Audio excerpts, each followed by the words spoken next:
What is up, RotoGrinders? We're back. Round 2 of today's doubleheader. The second slate going on. 6:40 start on Fanduel. 7:05, 7:10 start on DK. 7-ish, early 7 for DraftKings. The only difference is that Fanduel is including the Atlanta Braves and Philadelphia Phillies game, which starts at 6:40. Allegedly, there is some potential weather issues there. Chief Meteorologist Kevin Roth currently has that at orange yellow. I'll go ahead and drop this in the chat for y'all to read at your own leisure. What's up, chat? Hit that like button. Do subscribe. Do turn on those notifications. Do all those things. We're taking you straight up to FanDuel lock and beyond for DK, however much is needed. I'm sure they'll stick around to answer all your DraftKings questions as well. That will be Chief Meteorologist Kevin Roth. I don't think is it Dave Potts? DerekCarty and SquirrelPatrol. There you go. Potts, he powered through earlier today, wasn't feeling particularly well, and so he's not going to be on tonight. Y'all get DerekCarty, CEO of the Bat and the Blitz, and you get SquirrelPatrol as well. It's the two-time millionaire winner, Head Chopper. Chopper, you're currently, your team is facing Producer Steve's team right now, and Producer Steve was tilting his face off a little bit with the Mets yielding more runs to your Astros. Are we distracted? Are we watching this game? Do we care? It's 1 of 162. Who cares, right? The Astros are going to be fine no matter what. Christian Javier, I don't know if he's going to be fine. He wasn't particularly good today. What's up, Chop? How are things? It's good. It's good. No, could care less about 1 of 162. Honestly, could care less, but good for those guys who grind it out. Good for those guys who grind it out. But feeling pretty good, Dean. We get to knock out this nice short slate. We get a little bit of a break today. The show's a little bit shorter, so I'm feeling good about that. It's like almost like free money. They're paying me for nothing, man. Shorter show, man. Like I get paid for 115, but I only got to do one. Yeah, but you're not thinking about it's more usage. Sometimes with a 3-man booth for you, Chop. Today it's 2-man booth. Your usage is skyrocketing. No. Yeah, I mean, I understand it's a little bit more usage, but you're here, Dean. Shit, I'm going to give you all the usage today. I want to delegate, man. I want to distribute. I want the assists. wait till you see what I do to Bime for on Saturday, man. I'm gonna make him talk the whole time. Oh, you and Bime for are on Sirius Saturday? Yep. Well, Bime for and the shell of Chopper. You're gonna tank it? Is that what's happening? I'm gonna see if he. I'm gonna talk a little bit about best ball, and then I'm just gonna let him run on his tangents, man. I already got a game plan, Dean. I know exactly what to do.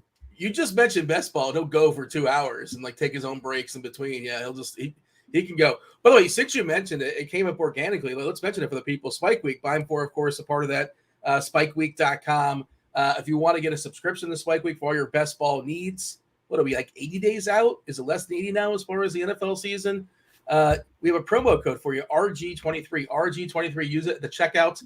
You get yourself 40% off your monthly or seasonal subscription to spikeweek.com. Feel free to check that out. And is this all resonates from the fact that Bime for just I don't know if he accidentally forgot he was supposed to comp you and get yourself man. I forgot all about that. You slid into the no, I feel like you're playing the long game and now you're gonna get him back finally on Saturday.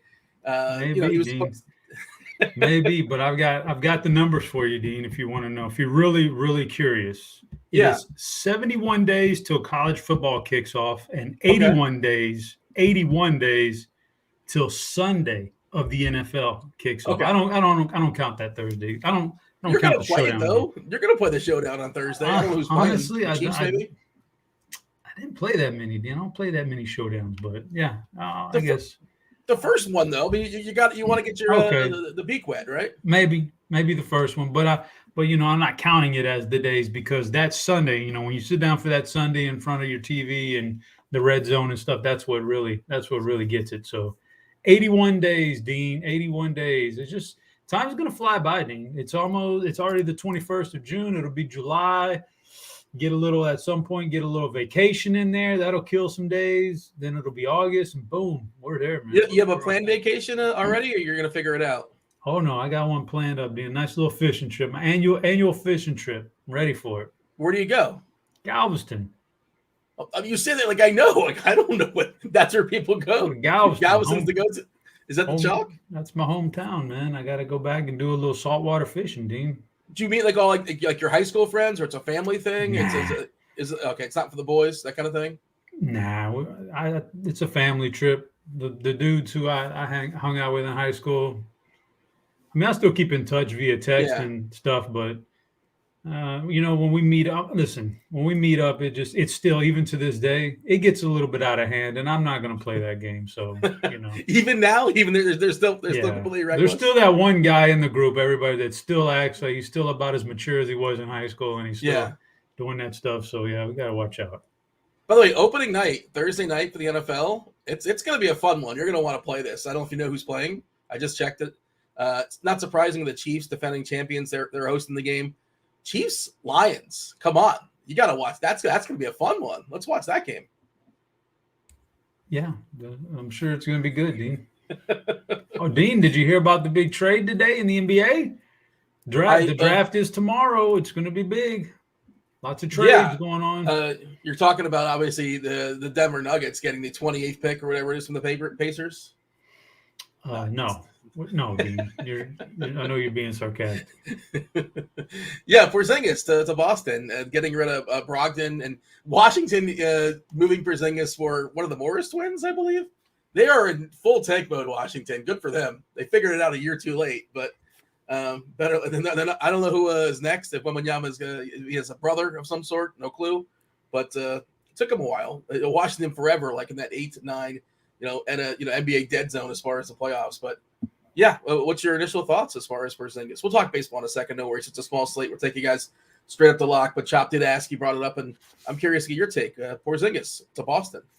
They had to make a move, so I don't blame them. They had to make a move to try to do something. They weren't going to, I don't think they were going to win a championship with what they had exactly. But so they made a move. We'll see if Porzingis can blend in to that team.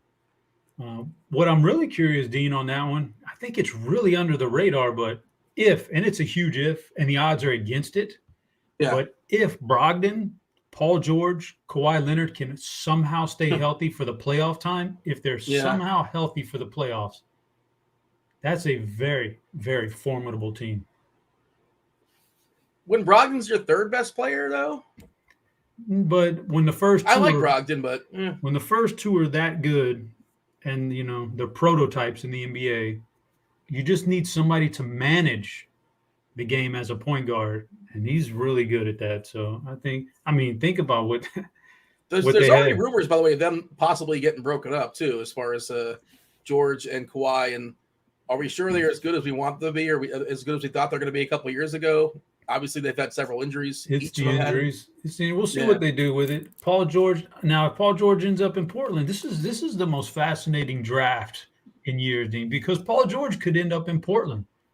You know what Portland does with their number 3 pick if they trade it and get? Why would they trade for Paul George? Like, what's the point of that? They're trying to keep Dame Lillard happy, but that's the whole point. If they keep that pick, he's going to be upset, and then Dame's going to be on the move. So it's really interesting the way it all works out right there. It's going to be fun. It's going to be a fun next 24 hours or so. Your boy Kirkwood's in chat. I see people asking for Juggalo bombs. Not sure if he's going to feel friendly enough or kind enough to distribute them. That he's the he's the delegator of the Juggalo bombs. Of course, you have your Triple G. We'll surely knock those out as the show progresses. Do hit that like button. Do subscribe. I don't know how many likes we need for Chop to give his Triple G play of the day, but the people are going to want it for sure. Let's see. What else is going on there in the chat? I guess Kirkwood is remembering the time. He's talking about the time where he kind of conned you into going to a trip to Vegas, and then they dipped on you at the last second. Does that sound about right? There's something going on there. I don't know what his hang up is about that. like Yahoo was giving out these these little tickets to go to Vegas or what, like $5,000 for free. And you remember that stuff? Yeah. But what they didn't tell you was some of the fine print. And the fine print was, if you accept it, and even if you don't go, if you go or don't go, if you accept this thing, you get taxed for it. Man, what in the world? I was like, read the fine print, and I bailed on that thing. And he was already going to go. So now he blames me for, I stood him up and he had to go. He was already going to go with his wife. I don't fall for that trick anymore, Dean. I don't fall for that. I know all Kirk's tricks, man. Yeah, like you watch like The Price is Right or whatever. Those people got to pay a lot of taxes. I mean, obviously it's better than nothing, I suppose, but they get hit pretty hard on the prizes. That I guess it would kind of spoil the fun of the show if they would say, they would factor in the taxes in the middle of actually winning stuff. And I don't know why I say Price is Right. Who watches the Price is Right these days? Shout out Drew Carey. Hey, this is a debut slate. We have a very, very fun debut tonight. Gavin Williams on DK. I thought they're going to totally goof and make him 4K. He's 5'7" tonight, Chop. I think that's still way too cheap. Gavin Williams, legit big-time prospect, big arm, one of the bigger prospects in baseball, taking on the worst team in baseball. Love Gavin Williams. I'm curious to get your thoughts as far as a slate. Of course, we have some really good arms as is you can pair him with, or you can just go double barrel and get yourself like an Ohtani. Not a great matchup, obviously, facing the Dodgers. The Dodgers are good. They don't strike out. They're very patient. Ohtani, that is his one hiccup, is sometimes he loses control. Did get an Angels lineup, no Dodgers lineup just yet. No surprise there because that is still, 4 hours away from first pitch. Luis Castillo, the other big-time arm on this slate. We have Yu Darvish, who's in scuffling as well. Of course, Castillo taking on the Yankees without Aaron Judge. And really, you take Judge off that team, it looks so bad. The names there are just completely horrendous. They're, Bowers, Torres, Calhoun, Rizzo, Donaldson, Bader, McKinney, Higashioka, and Anthony Volpe cracking the lineup there for New York. Give me your overview, your slate overview. What are we looking at? And obviously a little bit different. Fanduel, we have the Atlanta-Philadelphia game. Atlanta, I know the matchup's not great necessarily against Nola, but Atlanta just that offense is so powerful. And Philadelphia certainly has some big boys as well. And the matchup versus Smith-Schuster, he's a prospect as well. But price is pretty good. Pretty good on FanDuel for guys like Turner, Schwarber, and Harper have perennially just been super just underpriced on FanDuel basically all season long. It's getting up there to where it should be, but still probably a little bit too cheap. Offense is sparse, right? I don't think there's a total above 5. The Angels are the closest at 4.86 if you want to get all technical here, Chopper. And that's, in large part, because of Ohtani's there. But, hey, it's 2023. It's year 5 of Ohtani. The site still, if you have to figure out how to split him into 2 different people. And we cannot use him as far as his offensive, his bat. And, as far as the stack, you want Ohtani theoretically. But that's where we're at, Chop. Give me the overview. It's more of a pitching slate than it is a hitting slate. That's the way I see it. How do you see it? Yeah, there's more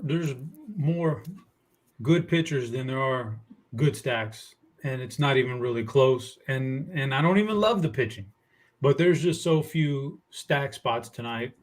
I'm playing on 50 on FanDuel, just 1 on DraftKings, and the 50 on FanDuel. I won't be stacking. I won't have a 4-man stack. Very limited on the 3 spots and, some 2s or whatever. But, I don't like the offense that much. But the pitching is okay. There's a few spots in there that look pretty good. The overview, just like that. Some good pitching, some decent pitching, not a whole lot in the area of offense, and we'll figure it out from there. But you mentioned Gavin Williams. I'll probably end up playing him on DraftKings because of the mix of games I'm playing over there. Is cash, a little cash and a little GBP. It's hard to get away from that in cash when you're up there against really good people who are going to play him. I'd, be scared to be underweight on him, but you never know. 57 makes you think. $4,000, you don't have to think about it. 57 actually makes you think because one spot should be Castillo. The other spot, there's another guy I really like that I don't think is that expensive. I'd love to play him. But I don't think I can get around fading Gavin Williams for him. Yes, I think I can. I wanted to play Whitlock over there, but only got 1 spot left, and I don't know if it's going to go to. I like Whitlock a lot, but it might end up going to Gavin Williams. But on FanDuel, I can definitely be under the weight on Gavin Williams. I'm kind of jumping back and forth as far as our projections. I'm looking at what the bat has. I'm looking at what the Plate IQ tool has. Our lineup HQ projections that RotoGrinders supplies. And typically, they're generally pretty similar. Gavin Williams on DK is projected for 17 fantasy points according to the bat. And the bat generally, I don't want to speak for Carty. Carty will be on later, obviously. He can speak for himself. Generally undervalues or just kind of just is not as enthused about rookies. But he's got a 2.5 point projection higher than our projections we're projecting almost about 14.5 for Williams on DK, which is still pretty solid. Just thought that was interesting and worth noting. Depending on, I think it might change. I ran some optimals before the show just for fun, and Castillo's hitting the cap, not surprising. And the second pitcher is Ohtani. So, like, I'm getting Castillo and Ohtani, but probably if I use the bat, I'm guessing. I don't know. Have you run this? Have you done this yet? Because something tells me I might get Gavin Williams instead of Ohtani if I run Carty's system. I'm very likely to be shuffling between those three. I love Gavin Williams. 33% Ks in the minors. His Oakland team's terrible. I thought he stretched out. Like, he's had some walk issues in the minors, as a lot of young pitchers do, but I just feel good about him.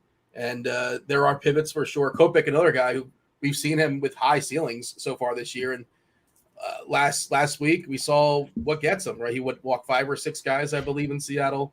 It's just, I was watching that game, just brutal. It's just nothing you can do. Just if you can't throw strikes, what's the point? Doesn't matter how good your arsenal is. But I think he's certainly interesting for tournaments. Darvish has been more bad than good of late. You're getting a little bit of a discount. We can talk about it. As far as ownership, let's see, on FanDuel, I'm not playing Nola against the Braves. And again, there's weather issues there also, and we'll see what Roth has to say. That's why the FanDuel slate starts at 6:40 in about an hour or so. Going to give it a refresh here, Chop. Maybe we have something new. It's still orange, yellow in Philadelphia. Oh, this is worth noting. Either I missed it before. Yellow orange in New York. Let's see. Starting mostly dry, lighter rain building in through the game. Best guess is they just play wet. Winds in from center. Okay. I think it's Castillo pitching for Seattle. That obviously matters a good bit. But he's talking about the Atlanta game, the Philadelphia game, that they may just play through some rain. It might not be heavy enough to stop it, but it also might rain like throughout the game. Just keep an eye on that. You said you're playing 50 and 1, right? You're playing 50 on which site? FanDuel? Correct. How many pitchers are in your FanDuel pool as of right now? Probably 5. I highlighted a 6th for the show just because I didn't want to leave off Sonny Gray, but there's 5. And, as we go through them, let's start it off. So you got Luis Castillo, who's my number 1 guy. He's expensive, but no reason why you can't, squeeze him in tonight. It's not that hard. The offenses are kind of bland. Gavin Williams and Garrett Whitlock are in tier 2 for me. Gavin Williams mainly on DraftKings because of the low salary on FanDuel. I could he probably stays in that tier, but maybe he's borderline 2 or 3 because the price is a little higher. I do like Garrett Whitlock a lot. I like the price tag. Whitlock's been good for the most part this year. He's had a couple of bad stretches. When he's really good, he gets a ton of swings and misses. Swinging strike rate, right, is through the roof when he's really good, when he's got his stuff. Well, Minnesota has a lot of guys in the lineup that swing and miss. Like, they're both below or above average, however you want to say it, as far as high swinging strike rate. Like, Gallo is twice as much as the league average, and I had them written down earlier. I was going through it, but there's other guys in that lineup that are massive. Let me see if I can pull it up for you. Hey, Chop, just pull up the plate IQ tool, right? Well, I don't think we have swinging strike rate just yet, do we? Oh, you know what? Let's see. I see strikeouts. I see walks. Let's see if we click on advanced. Maybe it's there. I don't think it's there, but Gallo, huge. Michael Taylor down at the bottom of the order, huge swinging strike. Anyway, and the rest of these guys are at best league average, and most of them are worse than league average. So, point being, with Whitlock, it's not as imposing of a matchup as you might think. He's a good pitcher, so I do like Whitlock tonight, but he's there. And then those are the 3 guys I really like. After this, it gets a little bit, for me, man, it's tough. Like, Shohei, he's expensive. It's not a great matchup. And, he's had very few, he's been average at best for a while now. And that's a lot of money to pay for that in a tough matchup. So I don't love that one. Maybe he gets up pitching against his future team. Oh, man. You think that's the future team, Dean? I've seen a lot of what ifs out there. I mean, I'm really, really curious to see how that goes down as far as I think he seems like the kind of guy he's there. He's kind of like met people on his team. He probably doesn't want to start over new. So I bet he signs a big extension with the Angels. But I mean, I might be wrong. I don't know. He said in the offseason, and we don't get a lot of quotes from him, right? But he said, I'm paraphrasing, but basically, like, I want to be somewhere that like prioritizes winning. Like, I want to win more or less.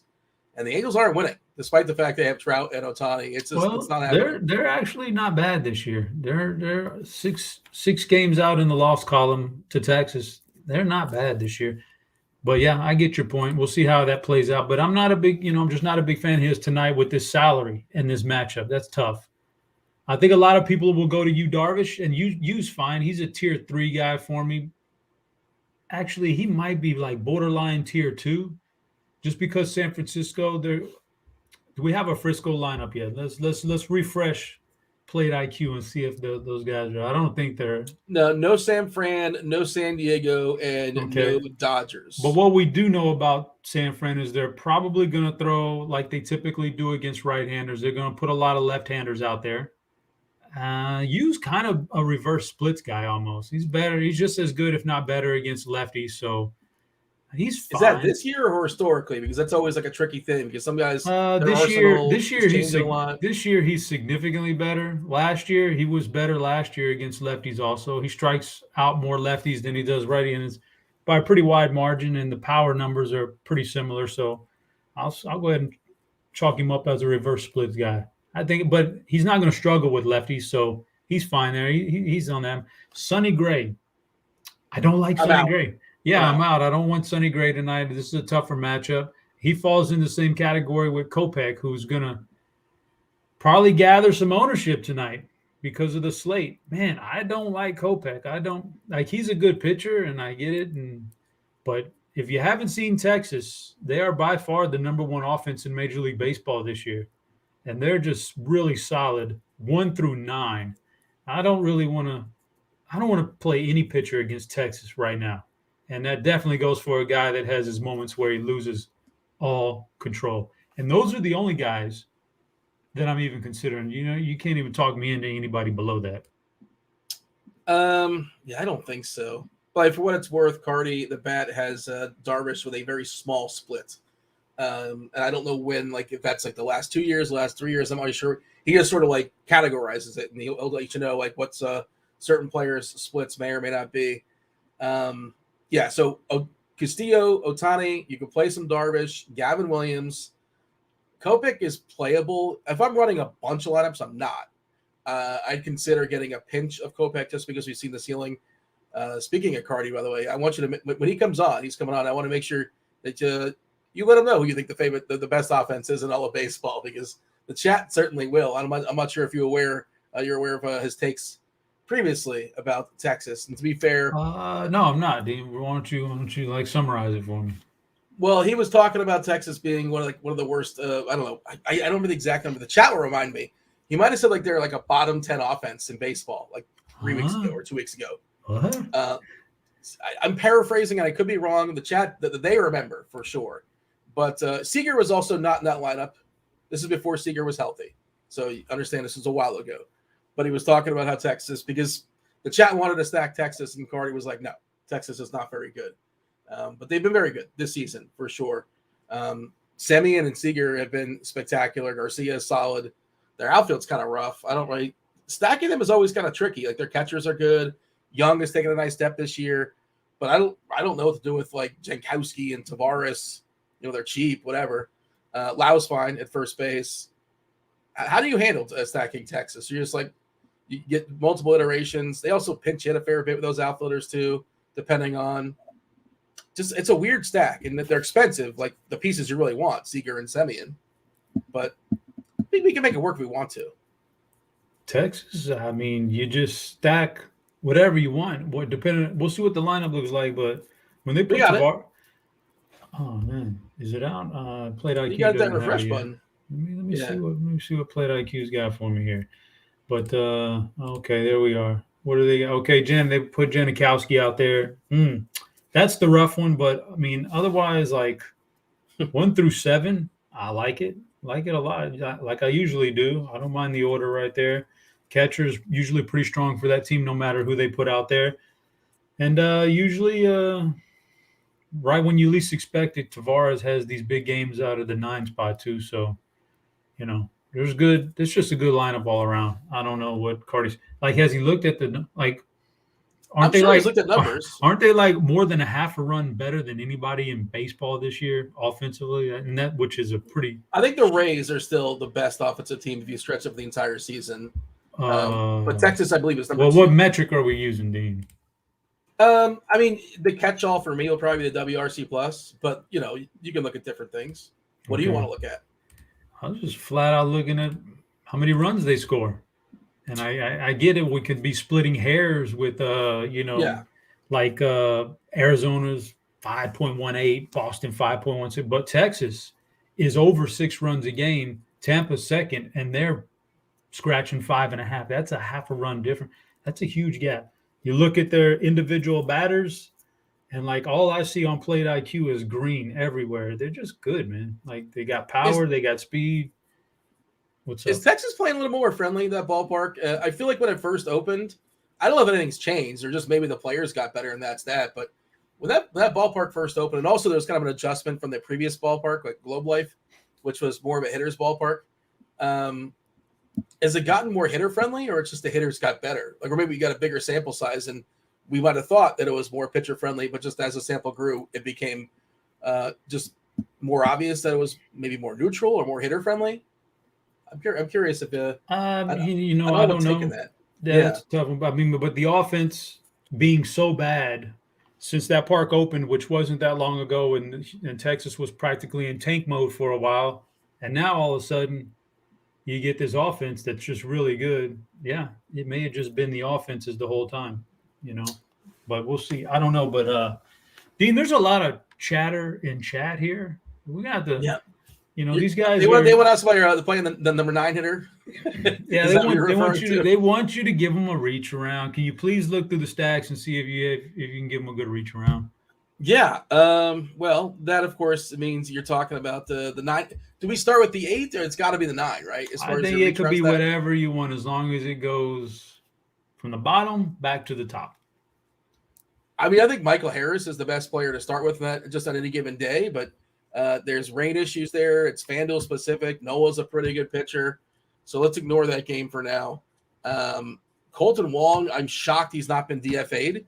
I don't know how he's still, in the league. He's been so terrible this season, but I don't want to play him. There's your mush play of the day. Who did I mush yesterday that hit a homer? The dude for Milwaukee hit his first homer of the season. The guy, the flirter, Mr. Steal Your Girl, Jesse Winker, did homer yesterday. We mushed him. There's your mush for Colton Wong. I don't want to play Tyler Wade. You know what? I got it for you. You ready? Ready for the reach around play of the day? Ready for it, brother. It's Bo Naylor. Bo Naylor in the 9-hole versus for Cleveland. Yeah. I don't know if I want to fully stack Cleveland just because home runs are worth more fantasy points than singles, and Cleveland doesn't hit homers. That's a general rule. I think they have 0.65 homers per game.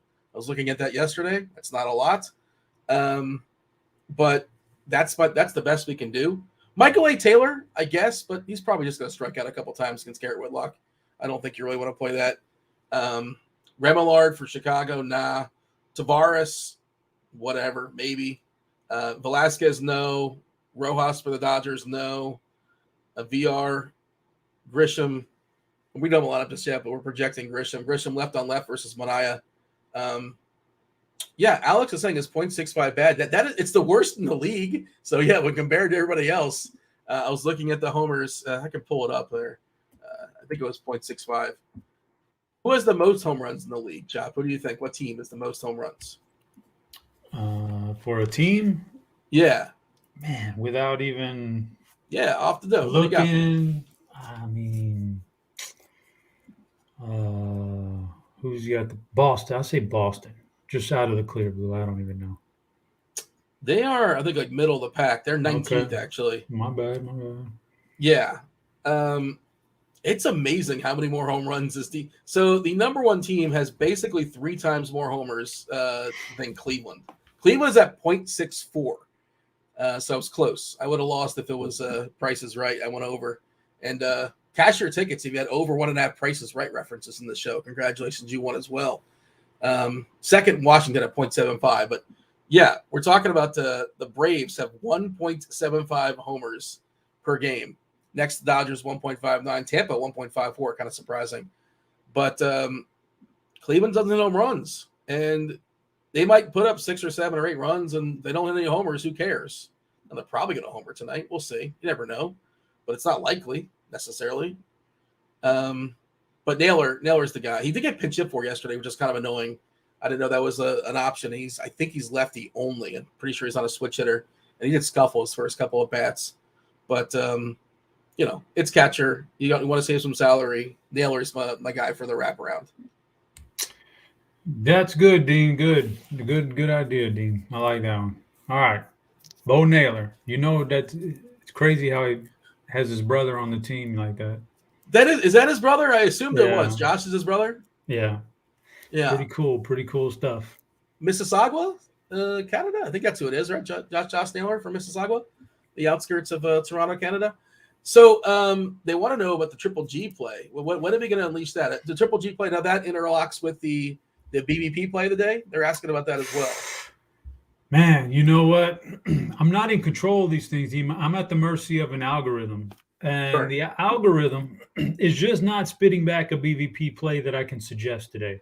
There's just not enough good numbers out there. The pitching is too good. The marginal pitchers or below average or bad pitchers just don't have enough at-bats. There's just not enough at-bats there. So there is not a BVP play of the day for the night slate. It's unfortunate, but it just you can't just force it. What's the? No. Can I give you one, Chop? Not to encroach. This is your turf. This is your bit. Yeah, it is. But okay, go. Austin Riley has 20 hits and 48 at bats versus Aaron Nola. I know this is Fanduel only. It's not TK.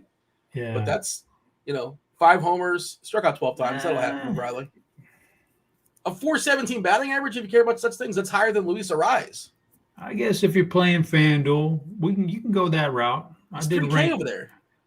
Is he? Yeah, he's always 3K on FanDuel. All right. Well, I'll probably play him quite a bit, but that's a nice one. I was just looking at the DK slate, but yeah, you're right. You snuck in there with me with an early game. I get you. Good job. Yeah. Acuna, by the way, all these guys, well, not all of them. They just have a lot of bats. They're in the same division, so that makes sense. But Acuna 15 for 43, but I guess he's 15 for 43 against basically everybody. There's a pretty big sample size as far as ABs there. That's disappointing. It's kind of a bummer. Hey, let me ask you, you're a Texas guy. I know this word. Corn dog fritters in the chat. I'm aware what a corn dog is. What is a fritter? Is that like a festival food? What's a fritter? I feel like that's a food, isn't it? I think it's a food.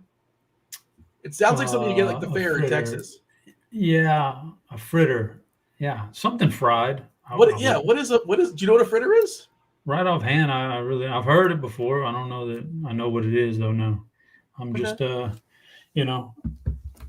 But fritter, I would imagine it's some fried thing. I don't know, Dean. I'd have to Google it. Let me Google it for you, Dean. I got the Google. I just fired it up. Let's see. Waste time, money, or energy on trifling matters? According to, wait. There's got to be an alternate definition, right? Maybe something. Yeah, corn dog fritters is going to explain for us. Small piece of fried food. Yeah. Oh, apple fritter. That's how we know the word, right? That's a donut, though, right?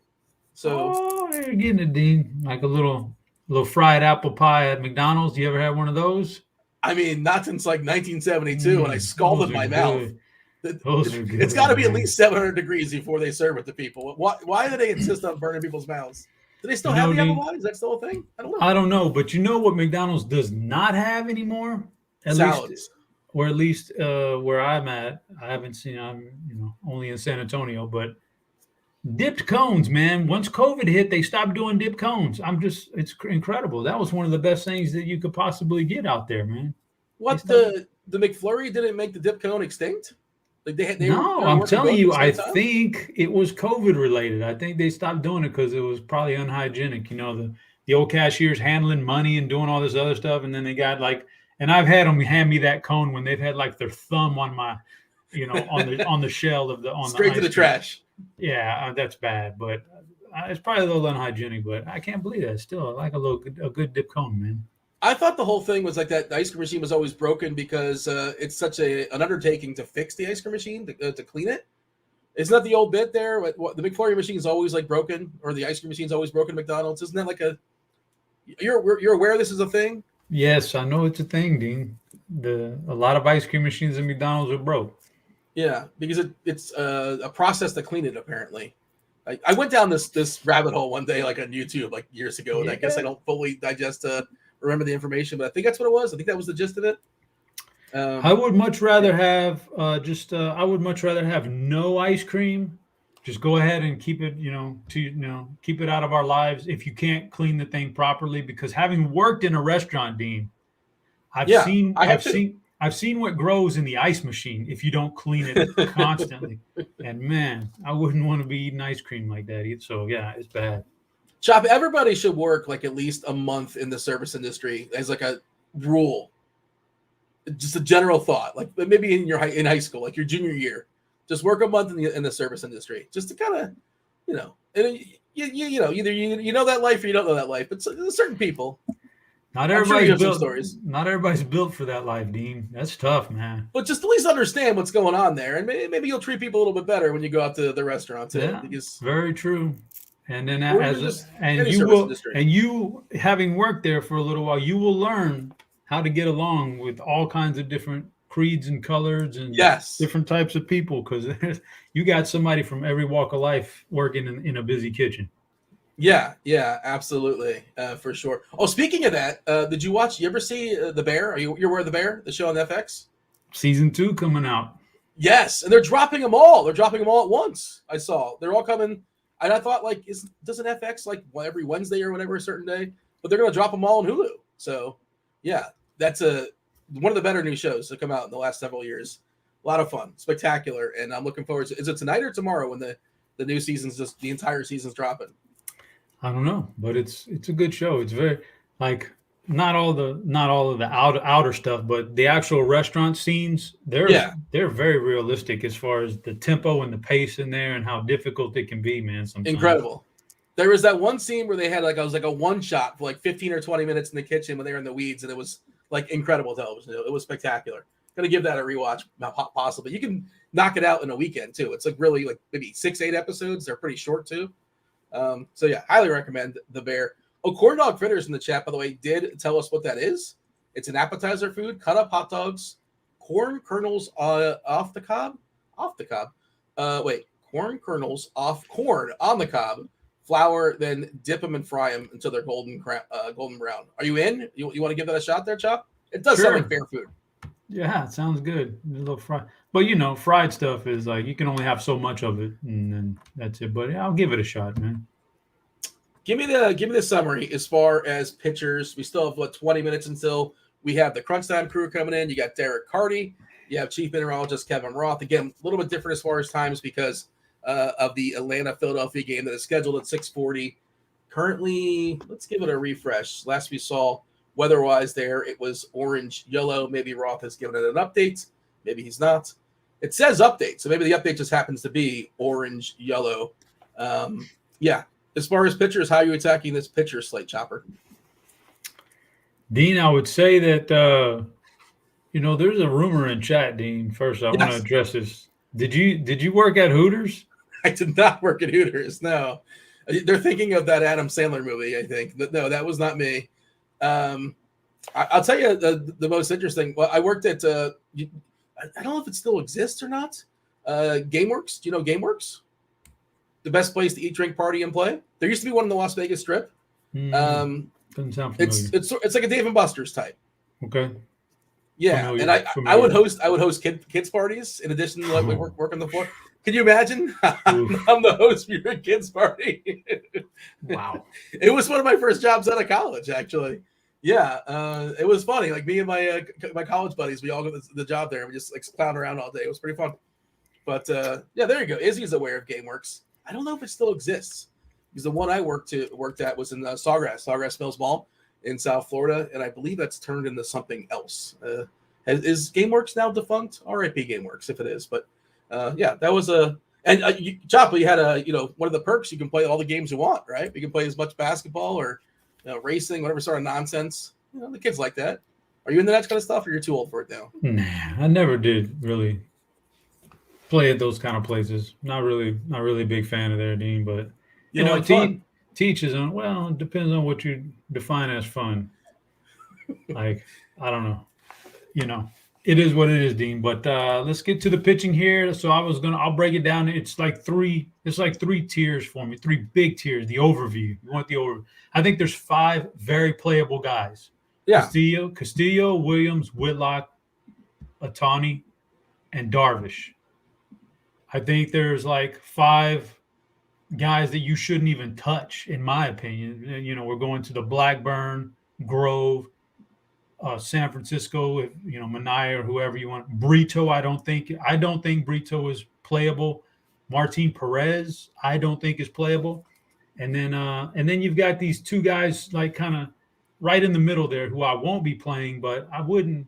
If you want to play Gray or Kopech, I understand, but I wouldn't play them. So there's that's the three-tiered breakdown. But when you go deeper into it, I think Castillo, Gavin Williams, and Garrett Whitlock are in the top tiers for me.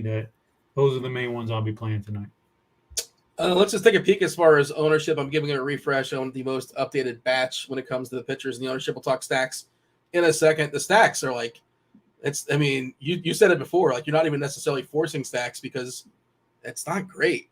Some teams probably going to pop up and put up 11 runs, but you never really know. 50% ownership for Castillo on DK. It's a big boy number, but it makes a lot of sense. Number 2 is Gavin Williams. We have him at 31%. I bet you the bat has him for even more because they're projecting more. Wait, hold on. Let me just adjust this real quickly. I feel like the bat's going to have a bigger ownership projection on him. It doesn't. That's surprising. It's got a bigger projection, over 2 points more on DK, but the ownership projection is at 30%. But all right, that's interesting, kind of surprising. And I figure there's a correlation between what they're projected for and what the ownership's projected for, but maybe not, at least not in this particular case. 31% for Williams. Ohtani at 27%, despite the fact the Dodgers are really, really good. They don't strike out a ton, and they are plenty patient. You mentioned Darvish at 25%. Whitlock at 18%. I think Whitlock is really interesting as a pivot and certainly opens stuff up. Your boy Kirkwood in chat typed Whitlock in capital letters. And you talk about Minnesota. That Minnesota lineup, fire up the plate IQ. There are so many strikeouts there. We're talking about a 28.8% collectively as far as the Ks. The player on this team that Ks the least is getting still 21.7% strikeouts. That's Max Kepler. Everybody is a strikeout candidate. It's not that Whitlock's this amazing K pitcher. He's fine. He's okay. On the season, he's 20.5%. That's worse than fine, I suppose. But it's not the worst, not horrendous. It's just that matchup will give you some strikeout potential. Gray at 13%. We both kind of poo-pooed him. Kopech, I think he's in the pool if you're running a bunch of lineups just because we've seen his upside. You catch him on the right night. He's throwing strikes. He's not walking guys. He's got the stuff. But let's move on and talk about the stacks, Chop. And like we've kind of hinted at a couple times, and fire off whatever questions are on your mind there in chat. If you got a 2v2 or a 1v1 or, we're happy to answer whatever you have going on in chat. Next 15 minutes till we yield to crunch time. Crunch time coming in with Carty and Roth and SquirrelPatrol. Our stacks here, Chopper. It's number 1, and it feels like by default, right? The consensus value rankings, and for what it's worth, it's condensed. It's tight. So we have the average, and myself and yourself and SquirrelPatrol, Tim Tasteful Tides, Napster Man. We rank 1 through 5 our favorite stacks on the slate, and the average number 1 is 3.4. So that just shows how non-committal we all are.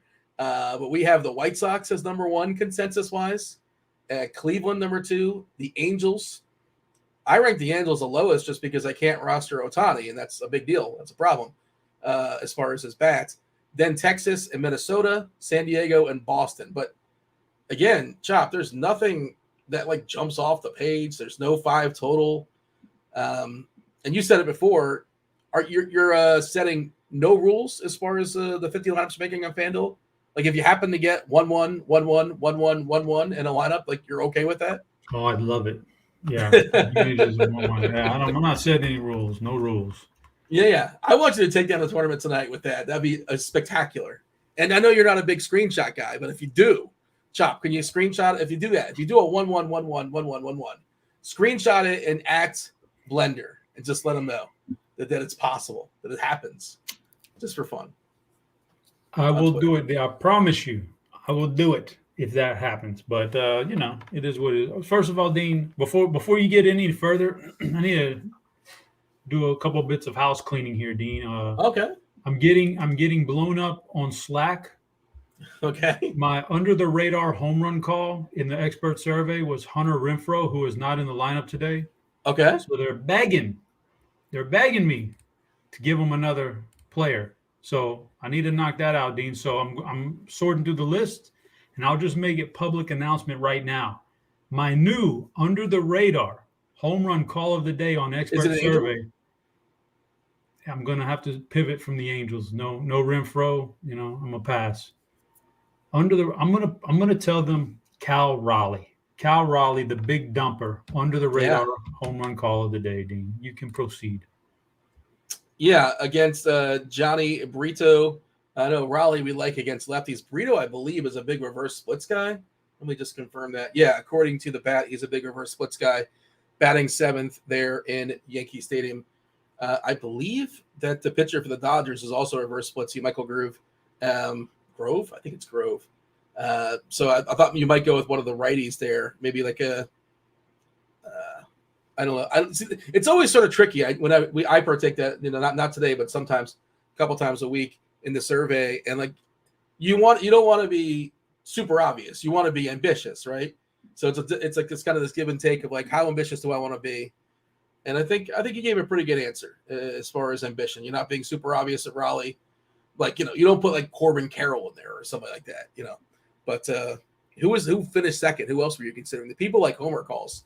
What else do you have as far as Homer calls today? Because I was on the Brito kick, and I think he stinks, I was seriously considering Mike Ford, As in fact, Dean, Raleigh 7, Ford 8. Let's rock a little. Maybe that can be a reach around. I'm not giving a reach around. Long though. Yeah, I'm not giving the reach around. But you know what, Dean? You can also it doesn't have to be. That's the big thing, right? It doesn't have to be like 7, 8, 9, 1. 1, 2, 3, 4. You can. And it's not a reach around. If you go 7, 8, skip 1, and then come back to the top of the order, it is a reach around. And it's Caballero, by the way, who's also terrible. Crawford got hurt yesterday. He's not particularly good, but cheap. Yeah, now all of a sudden I look for things like that where a guy who hasn't been batting leadoff, all of a sudden he's super low salary as if he's in an 8 or 9 spot and he jumps up to the number 1 spot in a matchup I like. So I don't mind Caballero, but to each his own. Right on cue, by the way, Kirkwood in chat dropping his Juggalo bombs. He says Caballero is his guy. So there you go. All right, fair enough. We have a couple extremes as far as umpires. Luis Castillo has an extreme pitcher's umpire, and Shohei Ohtani is an extreme hitter's umpire. And we know Ohtani needs those corners sometimes. He walks too many guys, especially of late. Just I'm not saying that should sway your decision, but it should enhance. Are we getting to a point where Ohtani is overrated? Shohei. Are we getting to a point where he's overrated? We were talking about the complete player. You're talking about him just as a pitcher. He's not overrated as a complete player. He's like the greatest player of all time. Obviously if you extrapolate it over a certain number of seasons. He's a very good hitter, that's for sure. Very good hitter. His pitching, it lacks sometimes. It does lack sometimes. So how dare you? Hey man, don't let Draft Cheat hear that. He'd have a. Is he a big Ohtani guy? You don't see come on, Dean. You don't pay attention to. I don't. I mean, who doesn't like Ohtani? It's like saying picturing.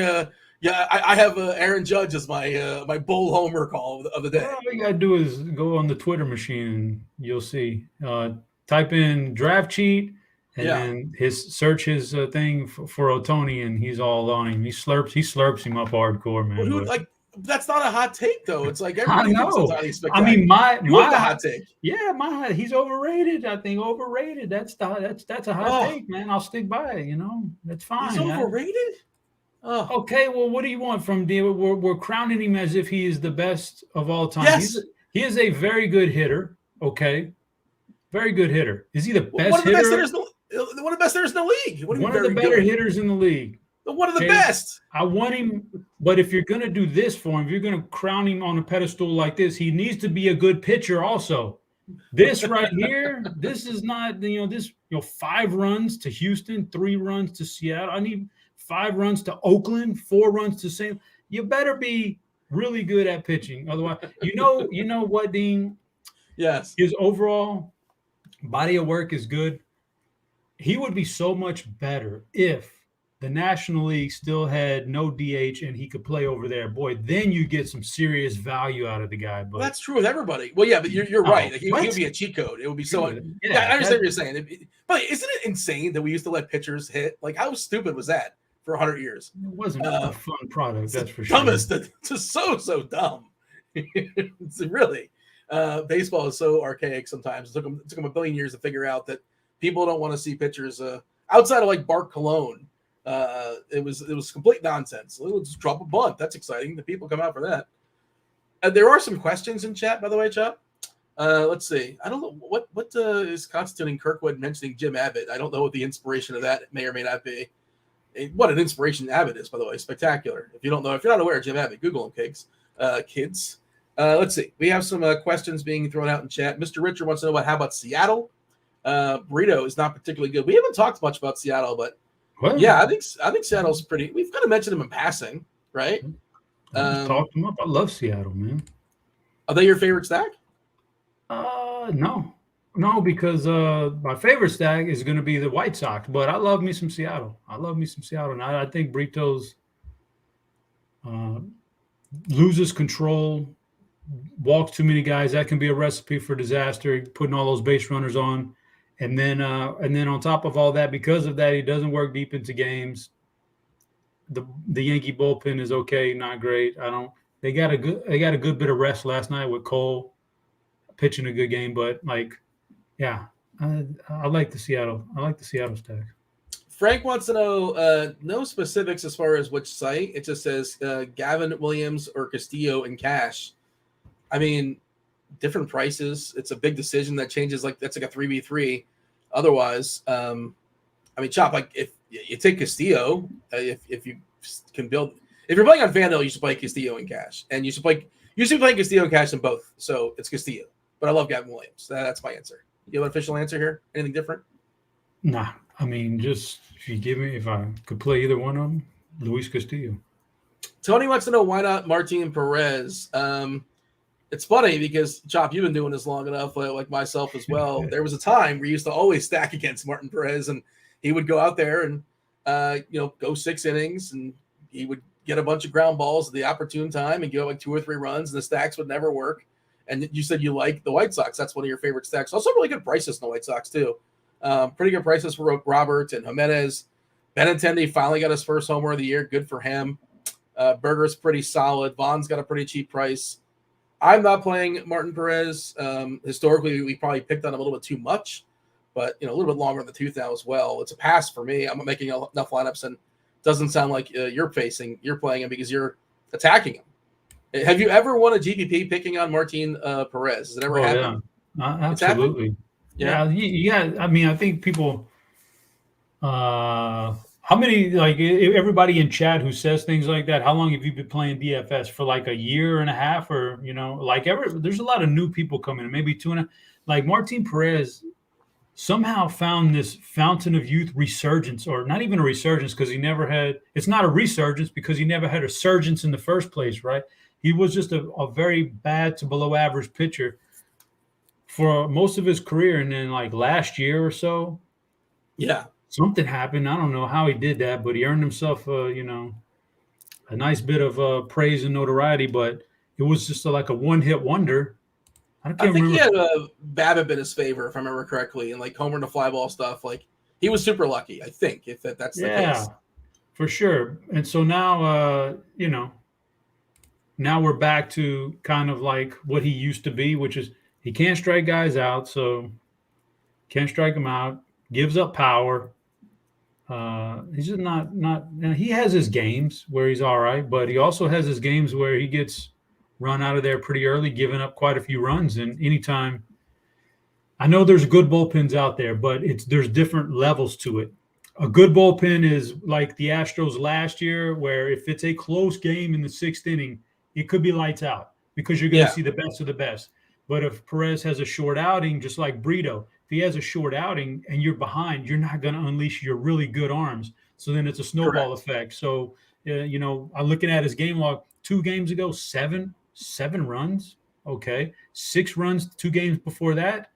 Like those are the kind of GPP winners because you get him out of there 3 or 4 innings, and then all of a sudden you get into the guys that are just throwing out there to eat innings out of the bullpen. So, yeah, I can stack against him. I have no interest in him, not when I've got 5 guys on the board that I think are just way better. I don't need to stretch that far. Chop, Michael is making a double stack on FanDuel, San Diego and Boston. He can play either Williams or Darvish. If he's playing Williams, he's leaving a bunch of salary on the table. You prefer Darvish or Williams? Salary doesn't matter. So he's just going to leave it, apparently. Oh, man. Salary doesn't matter. Yeah. I think, man, that is a tough one. I'm going to go Gavin Williams. It is a tough to I like him too. To trust a guy in his major league debut. There's a lot of things that can go wrong. He could be super nervous. Nerves could get the best of him, bad start, and that could ruin the outing, or we just really don't know their plans on him. You said he's stretched out. Yeah, he's been in the 6th inning in the minors here recently in the AAA, and that's fine. But we don't know their plans. They may say it's a hard 90 pitches he's got to get out. I have no idea. I haven't heard anything like that. But I know what Darvish is. I know what he brings to the table, and I think he's all right. Gavin Williams, the unknown, is good. I mean, he's a 6'6" guy who can throw 100 miles an hour, has a pretty nice slider and curveball to get out righties and then lefties. It's a good combination against Oakland, who's a bad offense. If he can get through the 1st inning and his nerves don't get the best of him, I want that upside over you Darvish's upside. In chat, Butthole Jenkins says Steve Nebraska the best hit. Butthole Jenkins, of the famed Jenkins. Oh man! All right, fair enough. Steve Nebraska, the best pitcher hitter to ever do it. A flashback to the Ohtani conversation. Does Chop catch that reference? Does Chop know who Steve Nebraska is? Come on, Chopper. I do not. Can you enlighten me, please? The Scout. You ever see The Scout? Brendan Fraser, mid-90s. He was Brendan a Yankees Fraser. Prospect. Nope, I don't think I've seen that one. Yeah, it's fine. I've seen a lot of baseball movies, and they all kind of sound as The Scout or The Rookie or whatever. I've seen. You're more a fan of Ed, starring Matt LeBlanc, and oh, that was terrible, man. No, that's the worst. What was that one with Freddie Prinze? That was a good one. Summer Catch, of course. That was a good movie. That was a good baseball movie. And Matthew Lillard as well. Freddie Prinze, I believe, was a pitching stud or something like that. Yeah, there you go. Yeah, he was throwing a no-hitter in the 9th, and then he went to the airport to he brought in the reliever because he wanted to go to the airport to catch his girlfriend before she flew out. It was a fantastic movie. Spoilers, Chop. Come on. Oh, my bad. My bad. If you haven't seen it by now, my bad. There was another one, too, that was pretty good. I've seen a while with Clint Eastwood and Justin Timberlake? Yeah, that was a good one. He was a scout, too, Timberlake, right? Because that's why I say Scout. There's a lot of Scout movies. Trouble with the Curve. There you go. Yeah. That was a good little movie, man. I forget how I felt about that one, to be honest. I feel like, it's maybe I got to give that a rewatch, I suppose. Victor wants to know if the Padres are going to be chalky today. How do you define? I don't think so. The thing is, you have the salary to get Tatis, so maybe Tatis is going to be popular. Manaea is going to come in, so I think that subdues Soto a little bit. Soto's got a really good price on FanDuel for what it's worth. Tatis, I'm trying to find. Well, what's your thoughts as far as the Padres? Go ahead. The Padres? Yeah. Oh, it's a revenge game for Manaea, by the way. They are they're starting to swing well, so I think, it wouldn't surprise me if they put up a good number here. Wouldn't surprise me. But I'm seeing something in chat, Dina. I need you to confirm it. Yes. Is Gratterall starting for the Dodgers? Is he going to be like a 1-inning-and-done guy in the 1st inning? That's what I'm seeing. Yeah, we're showing that Gratterall is the opener and Grove is the long man. Now, this doesn't always happen that way, but it is not. we have a couple of these, right? In San Fran, we're I don't get expecting that one, Walker to Dean. open. I don't get that one. I'll tell you that. Right and right. Yeah, they're both righties. I'm not really sure what the approach is there, or maybe Gratterall has got good BBP against Trout and Ohtani. I mean, that's a high leverage guy you're going to use in the first inning.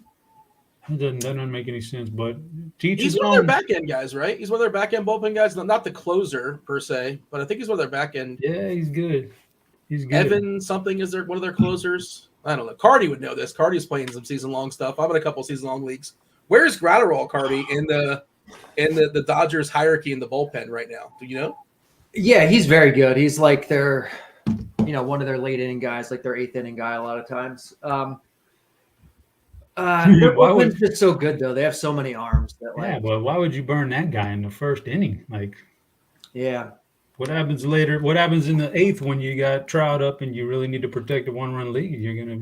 You're out of luck. The game's over if you start with Grove and Ohtani and Trout put up a 3-spot in the first inning and Ohtani's in the mound. So maybe they're thinking, I mean, you do guarantee that one of your better relievers faces their best hitters. But I think I'd rank them in a hierarchy and say, okay, Gratterall, probably not the first. Let's go to the guy, maybe a couple guys after Gratterall and put him in there in the first. But anyway, yeah. So we're going to get out of here pretty soon, Dean. But the people were clamoring for the Triple G play of the day. I got to give it to them before we leave, Dean. What do you got? I'm gonna give him Jake Burger tonight. I'm gonna go Jake Burger against Perez. I really like the White Sox stack, so I'm gonna attack pieces of it. Let's go Jake Burger, Triple G play of the day. I'm curious what suggestion Carty, of the day. Yeah, it's not a guarantee. Don't at Chop on Twitter. I don't give out plays. I just give out suggestions. Well, then, you got to take a stand, though, Chop. I can make suggestions all day and no accountability. I've got plenty of accountability in my life, Dean. I don't need all the DMs on Twitter because I said a guy was a lock. All right, but when it hits, though, you look like a genius. Like Chop called that. He knew it. He willed that homer over the fence. Yeah, no value in that, I suppose. All right, you're done, Chop. We got nothing else. We're gonna just yield to crunch time. Done. Let's yield it. The people want to know what Roth has to say as far as Philadelphia. Of course, Philadelphia on the Fanduel slate, not on the DK slate. That starts at 6:40. You have Squirrel Patrol, you have Kevin Roth, and you have DerekCarty of the Bats. Roth, take it away. Good stuff as always, Dino. Welcome to it. What the hell is a Triple G play of the day? Is that was new to me? I missed whatever that means. But I always appreciate Chop and Dino walking us through things. Hey, welcome to it. This is Crunch Time. This is a show where we bring on two of the sharpest minds in the biz. We got one, Mr. DerekCarty, the creator, inventor, and CEO of the Bat. What up, Carty? I think I was on mute. Not much. How's it going? Pretty good. Well, there's rain we got to talk about, but outside of that, pretty good. Yeah, it's I don't know. I feel like it's a pretty good slate. It's got a lot going on for a slate that's not full. So I think we got a good one coming up. Okay, very good. We got Squirrel Patrol on as well. He is a GPP connoisseur, some would say. What's up, Squirrel? Yeah, not much. Good little early slate. Good little main slate. 7 games in both on our sponsor FanDuel. So, yes, good baseball. Okay, well, let's dive into it because I know the problem is that the best pitcher going, I believe, on the FanDuel slate is in the trouble spot, right, in Philadelphia. Is that accurate? One of the best. One of the best. Okay. I'm trying to find out if the tarp is still on the field here. The tarp is still on the field, which means the game is delayed in Philly. However, they just sent out an alert, according to our RotoGrinders, that the game is expected to start at 7:15 Eastern. So they are late starting, but with a plan to play. I had earlier said if they late start, that's bad news Bears. But I think late starting with a start time kind of changes that. Does that window make sense weather-wise, do you think? I think it kind of does. It's not going to stop raining at that point, but we're going from, like right now, it's raining at a moderate clip. And I was just in my head, like, there's no way in hell they're going to try to play in this, right? And it'll be light rain for most of the night. So if they let this more moderate rain slide by and then get going, I still think it will be rain, but I think at that point it's light enough to play. I'm not going to call that safe, but I do think that them saying they have a planned start time makes me think they're probably going to get this game in now. So that's where I'm at. Any thoughts or questions? I don't think it's likely that they would start it and then get stopped by like heavier rain moving in. The rain's only going to get lighter. So if they start that game, I think pitchers will be okay in it. All right. Sound good? I think that sounds pretty good to me. Yeah. Keep in mind there still is some risk. Like maybe they think it's going to be fully dry, and it's not. It's not going to be fully dry. I can promise you that. But I think them having a start time probably means they know what they're doing. In New York, it starts dry, and we'll get some rain moving in a little bit later. But that rain is going to be the kind of light rain that you don't stop a game for. You might not start a game in it, but you don't stop a game for the light rain that's going to move into New York. So I think that game is going to play fine. All right, good. Yeah, and then in Minnesota, it's hot. It's the hottest spot of the whole day, which is hilarious because it's an evening game in Minnesota, and it's like 90 degrees. So that's nice if you're thinking about some bats. That's it. That's all I've got for weather. And I know that we've got FanDuel lock in like 16 minutes, so I think we should just dive right into it. Carty, you want to kind of walk us through things? Yeah. So on FanDuel, where we have that Philly Atlanta game, like you said, Nola is definitely one of the best pitchers on this slate. The matchup is tough because he's facing the Atlanta Braves, but you get a significant discount on him relative to the other aces, like Luis Castillo, who's in an okay spot against this really watered down Yankees lineup, is 10.6K. So Nola at 9.3 is a pretty significant discount. Ohtani's awesome, obviously, but he's facing the Dodgers, who are super elite, and he's 10.7K. So I do think if we think Nola's safe enough, I think he's probably the best play, price considered, on FanDuel. Castillo and Ohtani are great. We also have Darvish in like an okay spot. And we have Gavin Williams, who is more appealing on DraftKings, but certainly in GPPs on FanDuel, I think he's good. On DraftKings, he's going to be super chalky because of how cheap he is. He's 5.7K on DraftKings. He's 8.3 on FanDuel. So on FanDuel, where his ownership is going to be lower, I think you play him in tournaments because this is a legit prospect, throws hard. He's in a great matchup against Oakland, and I don't see any reason why he's not, outside of those aces, the best pitcher on the slate, and potentially not even that much worse than a lot of these aces. So I like him quite a bit. On DraftKings, you're absolutely playing him in cash games, like not even a question. And you're pairing him with Luis Castillo, who is 1,000 less than Ohtani, is in a better spot. I don't think there's really any question about what you do in cash. It's Castillo, it's Williams, and that's it. And then in tournaments, you're mixing in other stuff. Like I think Darvish is a guy that makes a lot of sense in tournaments. I think you can definitely take a shot on Kopech, on Sonny Gray. If you're feeling really frisky, you could do the Sean Manaea thing where he's 5'4" and you don't know if he's going to pitch 20 pitches or 80 pitches, but if you get 80 from him, like awesome. He's super cheap, low ownership, so I think he's interesting if you really want to mix things up. Can you catch me up on why do we not know if he's going to go 20 or 80? Because that's how they use him. They use an opener. He comes in behind them, and you have literally no idea how much they're going to use him. Brutal. That's terrible. Okay, interesting. Good stuff. Good thoughts. Squirrel, how are you handling this for tournaments? And I want to hear both your FanDuel and your DK thoughts since they will be very different. So I kind of like Shohei Ohtani out of all the pitchers going today. It's really just an ownership thing. I think like Luis Castillo and Shohei Ohtani are probably the top two, but Ohtani is more expensive. He's 100 more, I think, on FanDuel and like 1,000 more on DraftKings, and that's gonna make everybody click on Castillo. And I don't have anything bad to say about Luis Castillo. I'll be using him in a good amount of lineups, but I like the idea of going overweight Ohtani and maybe a little bit underweight on Castillo. On FanDuel, Aaron Nola, I guess, as long as the weather holds up, he's probably a good third option. Darvish, maybe a notch behind them, make Michael Kopech, maybe even a little bit of a notch behind Darvish. And then there's the two GWs. Gavin Williams is the prospect. I think he's going to see like a decent amount of ownership because he's a good prospect and he's being talked up a lot. I actually don't mind Garrett Whitlock as a kind of a pivot, an alternative. You save a little bit of money. He's probably the cheapest that I would go. And I I'm probably going to be playing like minimal pitchers outside of the guys I mentioned. Okay, very good. Just looking at Philly, like, I don't know about that start time. Like, do I still think they can play? Yes, but I think that start time is probably a little ambitious for what it's worth. I think they might need to delay like a full hour, but to get into the lighter stuff. But okay, good. We talked pitchers. Actually, you answered some questions of people that were like, "What about Whitlock?" And you kind of closed things out with that. So well done. Let's talk about some of the bats and some of the stacks. And Squirrel, I will let you start things off. Sure. So it's pretty wide open today. I think the most popular stacks are going to be maybe the Angels. Maybe like Cleveland White Sox.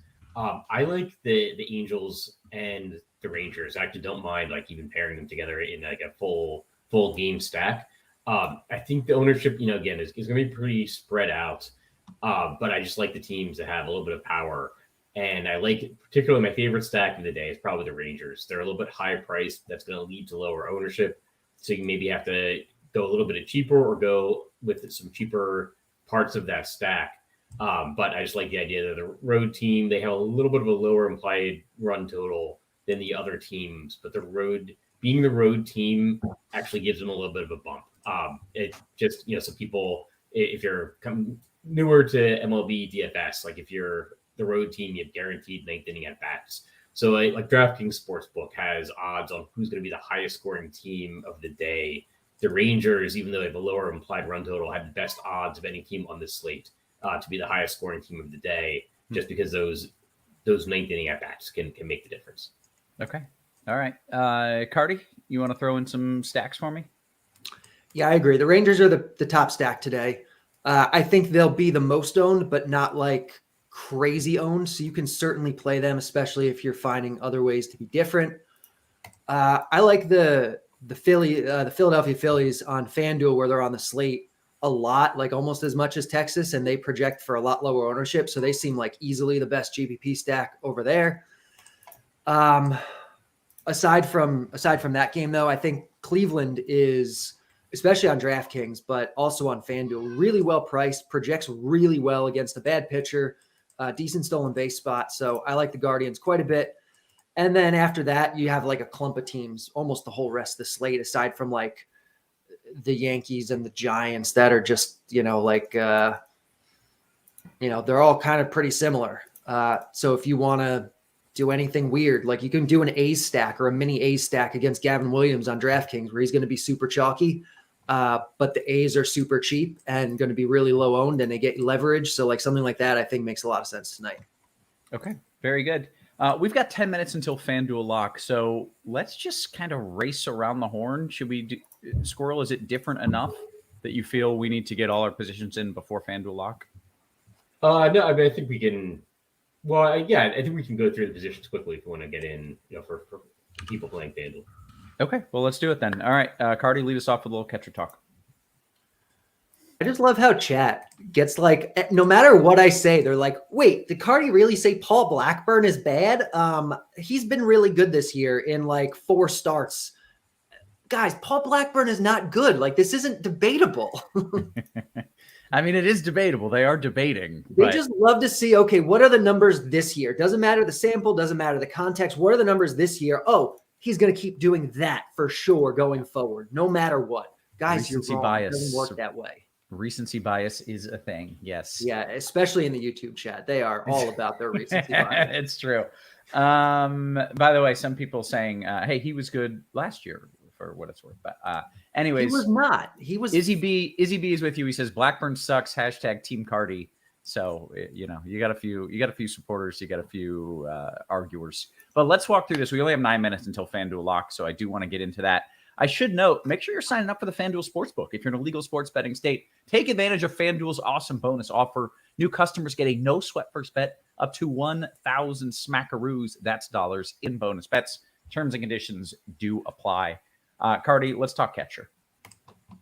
Yeah, so on catcher, or on DraftKings rather, where you have to play a catcher, I think punting it makes the most sense. Like if you can get up to Will Smith in tournaments, I think Will Smith is great because against Ohtani, probably not going to be super owned, but and he's really expensive, but he's still Will Smith. He's like one of the best hitting catchers in baseball, and you'll get a little bit of leverage. So I like him in tournaments. I like Jonah Heim, certainly in your Texas stacks, but Bo Naylor at 2.5K is, I think, the guy that makes the most sense. You go down, you punt, you find money to spend elsewhere. On the other side of that game, Shea Langelier, especially if you're doing a stack against Williams, makes a lot of sense there. You know, he's going to be cheap, fairly low owned, and catcher's kind of gross today. Very good. Squirrel? Yeah, there's not much of catcher today. I kind of round things, and I've got like 4 or 5 guys like Jonah Heim, Yasmani Grandal, Cal Riley, Shea Langelier, all almost identical. So it is. You gotta make it sound as French as possible on this show. Yeah, that was. I don't know if that was really good or really bad, but it sure sounded French. Sure. So yeah, it's a great day to just stack with your catcher. Like, you know, whatever team you've got the majority of your guys from, like, stick in a catcher if you don't have 5, or 4. So yeah, it's a good day for stacking your catcher. There's no real differentiation. Very good. All right, first base, Squirrel. So first base, I like Joey Gallo because he's 3,800 on DraftKings, and you know he's 3,800 on DraftKings, only 2,300 on FanDuel. He doesn't make a lot of contact, but when he does, the ball goes a long way, and that can be a differentiator in GPPs. So he's one of my favorite first basemen, I think, for the price. Josh Naylor, Ryan Noda, Freddie Freeman. Also, it's actually not a great first base day either. Probably some good outfielders. Yeah, so those are my best first baseman. Okay, Carty, your thoughts? Yeah, this slate really doesn't have a lot in terms of high-end first baseman. Like Bryce Harper on FanDuel, where you have that game, I think is great, whether you play him at first or in the outfield. I think JT Realmuto, even though he's a catcher, on FanDuel makes a lot of sense. Really, the only other high-end guy we have, though, is Freddie Freeman against Ohtani. So I think he's fine as a one-off in tournaments. But really, I think you just find a cheaper guy. A lot of the guys that Squirrel mentioned are guys that I like. Josh Naylor, Andrew Vaughn, Alex Kirilloff. I think they're all right in the mix there. Nathaniel Lowe, certainly in your Texas stacks. And you can go down, like way down on FanDuel and punt it if you want. Like you have Seth Brown for 2.4. You have Joey Gallo for 2.3. Like I'm fine with anyone like that today. Okay. Yeah. I just want to throw in, I egregiously skipped over the Phillies in my first baseman because like Bryce Harper is first base eligible, and that he's my highest rated first baseman. So I didn't mean to skip over him. Gotcha. Okay. Second base, Carty. Marcus Semien is going to be the top guy, a lot more attainable on FanDuel at 3.8 than he is on DraftKings at 6.2, but he's certainly going to be a good option. If you're going down, the guy that makes the most sense to me is Andres Jimenez, especially on FanDuel where he's 2.7. Again, Blackburn is really, he's just not that great, guys, I promise you. And Jose Caballero leading off for 2.4 on DraftKings against Brito in Yankee Stadium, I think is a great way to save money. And who else am I forgetting? Second base is so gross. Yeah, even on FanDuel where he's 2.4, Caballero I think is certainly in the mix. Okay, very good. Squirrel, your thoughts a second? Yeah, it's those guys. My favorite is Marcus Semien. I think he's going to be high owned, but like I said, I really like the Texas stack today. He's really highly priced on DraftKings at 6,200, but he is leading off. Speaking of leading off, like if you are looking to save money, that's Caballero leading off for Seattle. Ozzie Albies on FanDuel for Atlanta. So, he's always can hit home runs. And then Mookie Betts is maybe the guy that Carty was forgetting because he's second base eligible on FanDuel. So if you like the Dodgers stack, I like Mookie. Okay, I'm going to speed this up to make sure we get through it. So, Carty, give me your thoughts on third. Squirrel, I'll come to you for short. Carty, your outfield. Yeah, Jose Ramirez, and again, I like Cleveland quite a bit tonight. Jose Ramirez is, especially on FanDuel, I think going to be a really good play. On DraftKings too, honestly. If you're going down, Josh Young in your Texas stacks, Jake Berger against Martin Perez tonight, I think is really good. Who am I missing? Jose Caballero, if you're not using him at second on FanDuel at 2.4, I think he's probably your best cheap guy there too. Very good. Squirrel, your thoughts at short? Fernando Tatis, Corey Seager, love the Texas stack, and then Trey Turner on FanDuel. No idea why he's always priced down. If you're looking to save some money, he's only 3,200.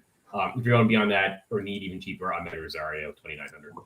Excellent. Okay, take it to the outfield, Carty. Fernando Tatis is going to be our top guy tonight. He's facing Walker, who's going to open and pitch an inning or two, and then probably the platoon advantage against Mania for however long he's in the game. So Tatis is really good. I like the Phillies guys. Bryce Harper, who we mentioned at first, Kyle Schwarber, a lot on FanDuel, are really, really good. I like the Angels guys, Trout and Ohtani. They're obviously always really good, but tonight they get Gratterall in the first inning, but then they get Michael Grove behind him, who's really just kind of meh. Although chat probably thinks he's like one of the best pitchers on earth because maybe he has a low ERA or something over 6 starts, but who knows? I like the Texas guys against Martin Perez, especially on DK. Luis Robert, I think, is really good. Some of the Texas guys, Adolis Garcia, Ezekiel Duran, I think are going to be good, and Max Kepler as a cheaper option, especially on FanDuel. Okay, with 1 minute to lock, I'm going to say this. I'm increasingly scared about the Philly game. I think it still probably works out, but I'm just saying that. I know you don't even have time to do anything about it. Nor do I really think you should. I'm just letting you know. I'm increasingly scared, and I'm going to be spending my entire night sweating that. Hey, guess what? It is FanDuel lock. What's up? Sorry, in the past, FanDuel has allowed you to switch to later games if there's a delay. That's so true. That is a very good point, Squirrel. I'll check that now and see if I'm able to do that. But it'll take a few minutes. Well, I think yeah. But they do that even if a game gets postponed, right? They've, at least in the past, if a game gets postponed, they've just moved that game to like the last game on the slate to give you that flexibility. I think so, but the rules have changed over time, and I'm not sure what the rules are. I haven't seen this situation this season with an early game. Yeah. Alex says FanDuel has allowed to switch when the postponement happens. Before the lock. Well, I mean, if it was before the lock, you could definitely switch regardless, I suppose. Yeah. Anyways, not this season, Chuck says. Okay. Hey, we have now like an awkward amount of time to talk about DraftKings because these split slates are just really not the best. But let's talk about some home run picks here. And Squirrel, I will let you lead us off with a couple home run picks. Give me something that everybody's doing and something that only you are doing, good sir. Let's see. So somebody that I like, Adolis Garcia. I think it's a righty-righty matchup, but I think he's being a little bit overlooked. I like him in like Ranger stacks because I think people are going to be going for like Sear and Semien and. But I don't think you should overlook Adolis Garcia, so I like him as a home run bet. I like him as a DFS play. Okay. Carty, you got a name? And what does the bat say is the best home run odds? I always like seeing that because it's some wackadoo guy at plus 2,500. Yeah, so for DFS, Trout definitely has the best chance today. A little more off the board, I think Joey Gallo stands a pretty good chance, and Jake Berger and Seth Brown at lower price points, I think are really interesting. In terms of betting, best odds today are Ha-Sung Kim at plus 1,700 and Michael Conforto at plus 1,025. Oh, I think Conforto's going yard. I like that. Yeah. And then in terms of like name guys who have maybe a little bit better chance, like Will Smith, even though he's against Ohtani, plus 725 is pretty good. Yeah. All right. Very nice. Let's talk pitchers on DK. We'll just kind of rewind in case someone is coming in late here. We did do that right off the top. So, Carty, would you mind walking through your cash pairing here on DK? Yeah, I think it's clearly Luis Castillo and Gavin Williams. Williams is just so cheap. He's in a great matchup. He doesn't project that much worse than any of these guys tonight. And Castillo projects the best and is 1,000 less than Ohtani. So that's your pairing. Okay. Any tournament takes that you want to bring into the equation or rehash, I should say? Yeah, I mean, I think Darvish should certainly be in your pool. He looks like maybe one of the most under-owned guys tonight. But you can throw in Kopech, you can throw in Gray, you can do Whitlock or Brito or the Sean Manaea thing, which is really weird, but he's super cheap. And if you get 90 pitches out of him, maybe he's okay and will be like almost no ownership. Okay. Squirrel, you want to kind of rehash what your thoughts were on DK for pitching?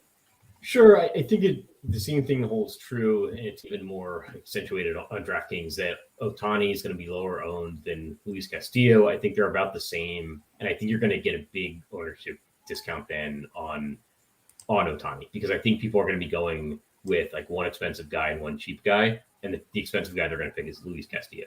So I like the idea of going overweight on Ohtani. The salaries are flipped on Garrett Whitlock and Gavin Williams on DraftKings compared to FanDuel. On FanDuel, Whitlock was significantly cheaper. On DraftKings, Whitlock's a good notch more expensive. So that makes Gavin Williams much more appealing. Okay. I got to give the YouTube chat credit where it's due. They're not good at analyzing small sample sizes. They're not good at knowing who's good at pitching. But what they are good at is trolling. Someone just said Paul Blackburn in cash ? Which is clearly a troll question because Paul Blackburn projects as the worst pitcher on the slate. You're not playing him in cash ever. Okay. I like how you give him the benefit of the doubt and assume it's trolling, but really, maybe he thinks it's. No, I'm pretty sure that's a troll question. Well, we'll see. I did get this question, and I think it's an important one from Prodigy. Is the Phillies game safe to play? And I would not call it safe. I don't know if you have the ability to change things at this point or not. Safe is not the word I would use because they announced a start time. I do still think they play tonight, but I think it's going to be quite a bit later than that projected start time. But no, safe, not the word I would go with. I like this question, Squirrel. If Castillo is over 50% owned, should we have interest in the Yankees as a leverage stack in tournaments, or is just not playing Castillo enough? I think just not playing Castillo is enough. If you're doing 150 lineups, absolutely play like some small percentage of Yankees. I probably be playing like 4% Yankees or something like that. It's a surprising number of people have that same thought of I'm going to stack against the best pitcher on the night. So much so then that the worst stacks of the night often come in over owned more than like the second and third worst teams that have a better chance of actually being the highest scoring team on the night. So I don't think you need to go play the Yankees unless like you're really playing, over 100 lineups. Gotcha. Okay. Dean says you got to stack the Rangers if you're playing Blackburn and go full troll. I like that. Duke says Whitlock in a GPP. This is not a troll question. Whitlock. Yeah. Okay. It is not a troll question, and we approve of that. I saw another one that I think I liked here. Oz Beasley says, Squirrel, what are your thoughts on Whitlock and Williams as a cheap pitcher combo? Like, is that a 1-2 cheapies? You can do that. It's just tough because the chances of like Castillo, Ohtani, and Darvish like all completely failing are small, and like there's not that many hugely expensive pitchers or hitters that I need to like stuff into my lineup. And like if you're doing that, then you're probably not stacking. I don't think you need to do that. I think you can play at least one of the expensive guys, and just go with some cheaper hitters from your stack. Yeah. Okay. More than underpaying. Yeah, sure. Okay. MHD says, Carty, White Sox or Padres stack in a DK GPP? I think I'd take Padres first, but they're really close. You can certainly play either one. Okay. Carty, right back to you from Ball. DK cash question, Vaughn or Naylor? They're both totally fine. I'd probably go Vaughn, but you can play either one. Okay. Aside says, is Manaea expected to come in for relief for Walker tonight?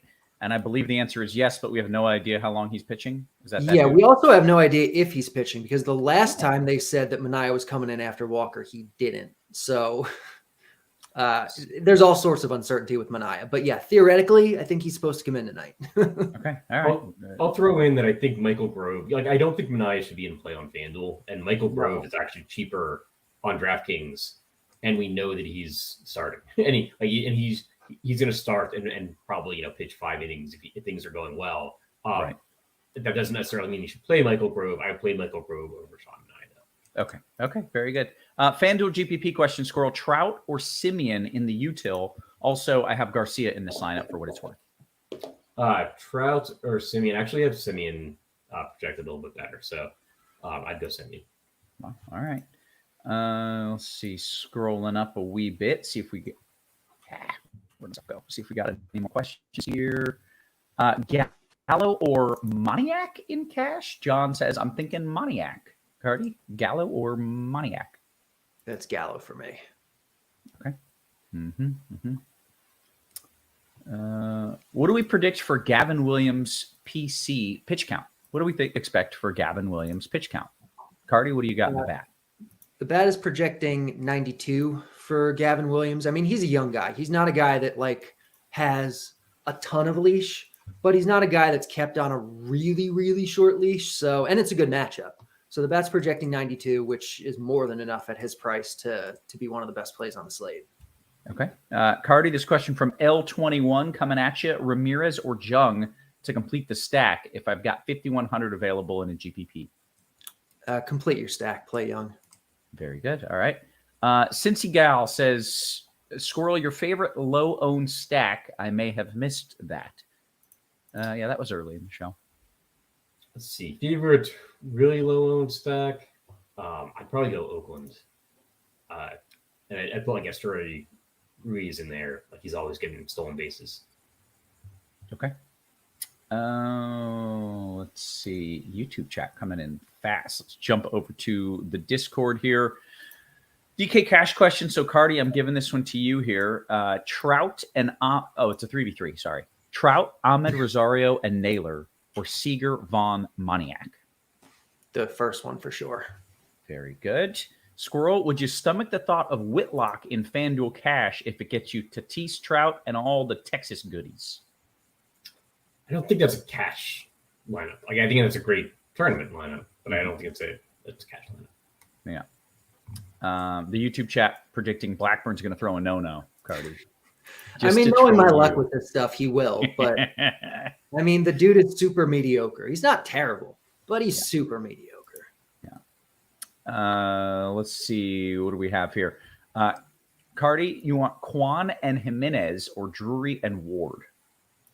Kwan, Jimenez, or Drury, Ward. I'd probably go Kwan. I mean, this is obviously a GPP thing, but I think I go Kwan, Jimenez.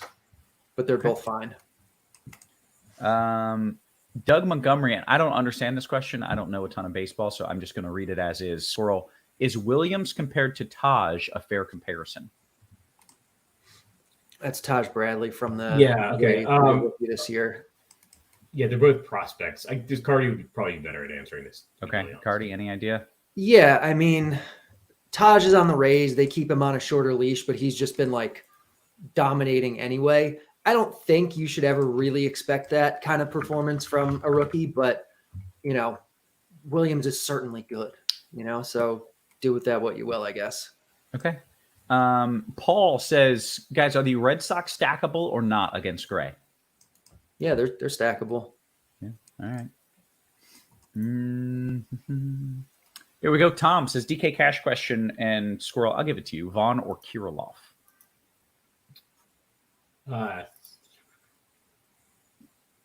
I would go Vaughn. Okay. Going to see if the Phillies have made any announcements here. The still latest is the anticipated first pitch time is 7:15. I think it's still raining every bit as hard as it was when they announced, you know, the late start. So I think it would be odd to just start at that time, but hopefully they do. That would make me feel better about life.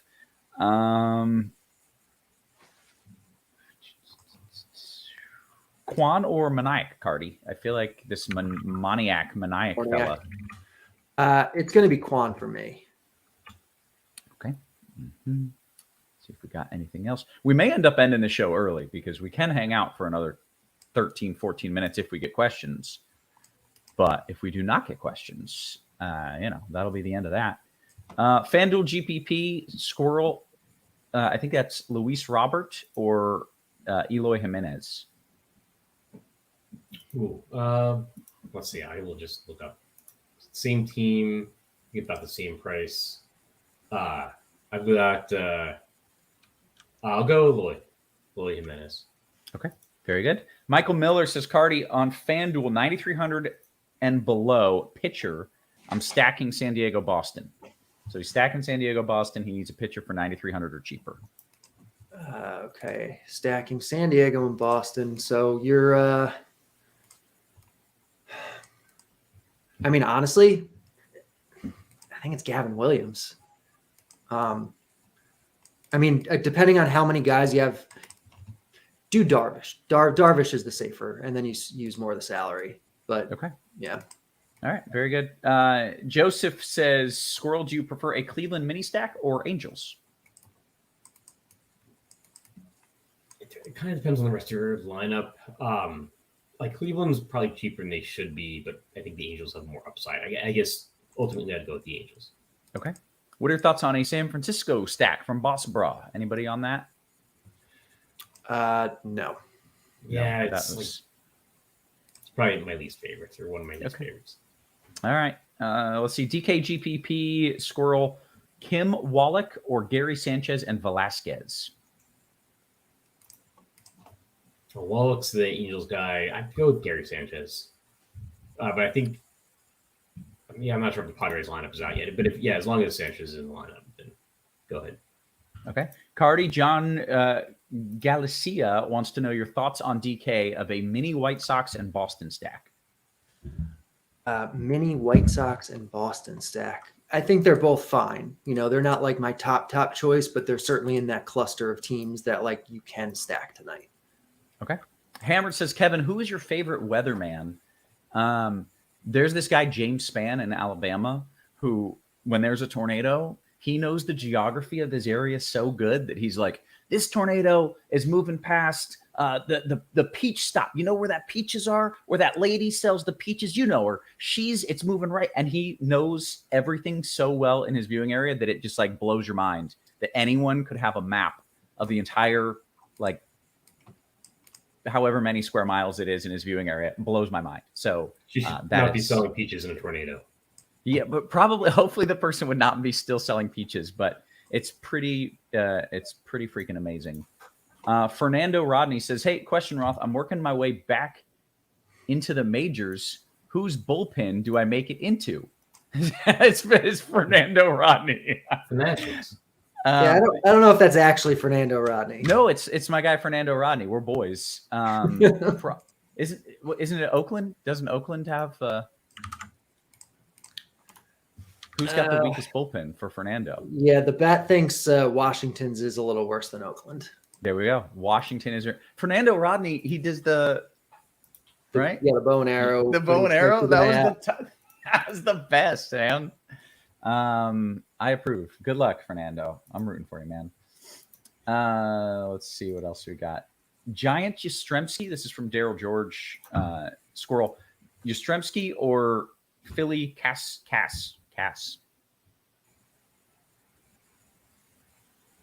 Wait, what? I don't know. It was basically, I think the question is Yastrzemski or Cass. Is there a Castellanos for the Phillies? Cas. I would go with Yastrzemski, so we can't figure out who else. That seems like a good choice. Yeah, maybe it was Castellanos. Yeah, I don't know. Anywho, top 4 Rangers on FanDuel. Squirrel.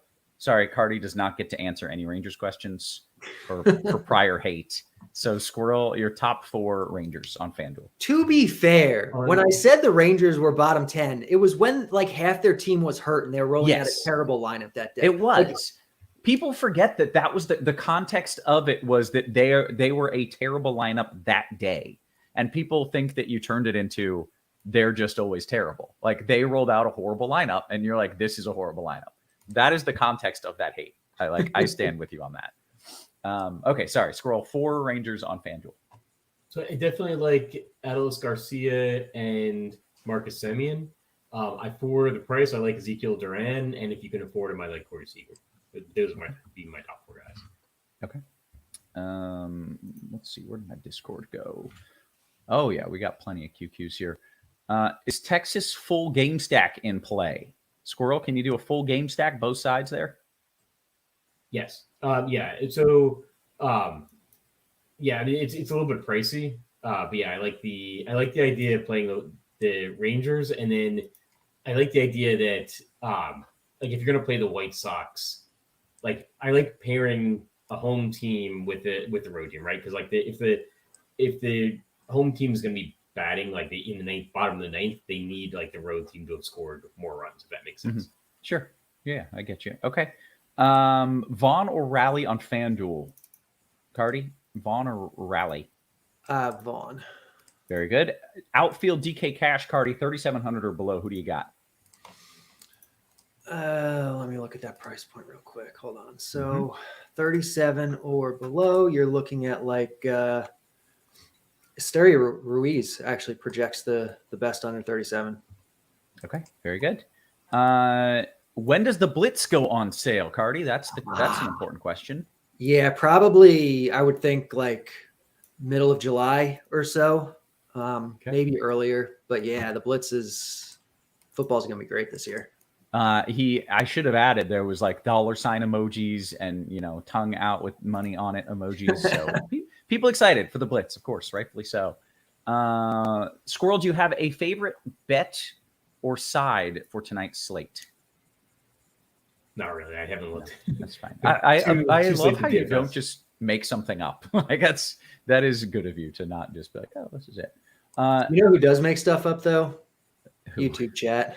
They do make stuff up. I don't know what they're making up now, but they do that.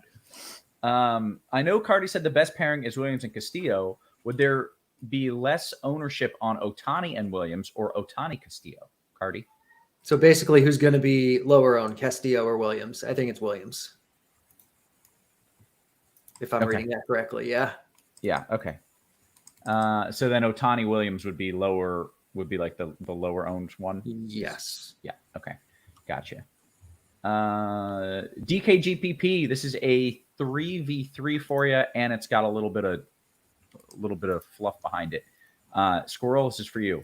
Darvish, Jung, Jimenez, or Williams, J-Ram, Duran, with the caveat that the latter leaves $700 on the table but projects better.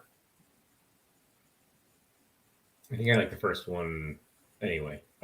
It was Darvish, Young, and Jimenez. Yeah, I like that. Okay. Someone asked, what is the bigger factor in San Francisco? The wind's blowing out. Keep in mind that ballpark minimizes wind, or the cold temperatures. If only there was something that was built to tell us exactly. In 100 games with similar weather conditions, that being a temperature near 58 degrees and a wind near 21 miles per hour blowing out in San Francisco, we have seen a 13.6% increase in home runs and a 2.4% increase to total runs. So the answer is, it is a slight boost in San Francisco to bats, keeping in mind that it's often kind of cold in San Francisco. So upper 50s is not that unusual there. We got 5 minutes until lock. We'll see if we can get a few more QQs here. Which Oakland bats would you target? Are there any? Carty, are you targeting any Oakland bats? Yeah, again, I think Oakland makes a lot of sense in tournaments with the ownership that's going to be on Williams. So if I'm stacking Oakland, I mean, you can just do a little mini Oakland stack, but I think the guys that I have the most interest in would be like Ruiz, Seth Brown, Shea Langelier as a cheap catcher. Those are probably my three favorite, but you could certainly throw in Noda, Laureano, Chase Peterson even. So okay, very good. Esterio Ruiz is the first guy I've seen to have a stolen base prop like greater than 50%. It like broke one of my little betting spreadsheets because I'm like, oh, this can't be right. It's like a negative right? number. Yeah, like it's not even possible. Yeah, but like he gets on base and he goes. Like if he's on base, he's gonna go. And like against a rookie pitcher, I don't know how well he holds guys on base, but you have to imagine that there's a stolen base potential there. Yeah, this is nuts. The chance that Ruiz steals a base today, according to the bat, is 56%. Like, that's insane. That's incredible. Yeah. Like, just getting on base is difficult to do. Like, in order to swipe a bag higher than 50% is pretty impressive. Jimmy James says, hey, Roth, should we target the weather in Boston and Minnesota? That 149% increase to home runs looks nice.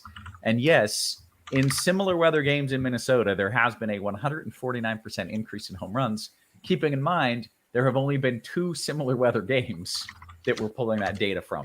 So don't get too excited about the plus 150%, but you should get excited about the fact that it's 90 degrees. So I do think targeting the bats is a good idea. Phillies just announced the game won't start at 7:15, which, I mean, I said that right. I did say that right. How do you think that affects the like the possibility of the game postponed?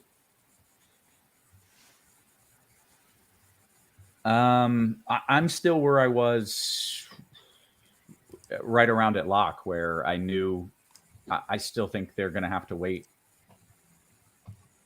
like an hour from now, probably, in order to get into the lighter rain. So, you know, it's I guess what I expected is how I'll leave it. We got about 1-2 minutes into lock. Someone says poor keyboard. This Carty just absolutely beats the hell out of it. Let's see.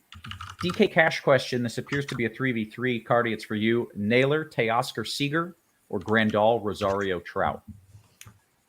Sorry, one more time for me. Yeah, it was Naylor, Teoscar Seager, or Grandal, Rosario, Trout. Probably the second one.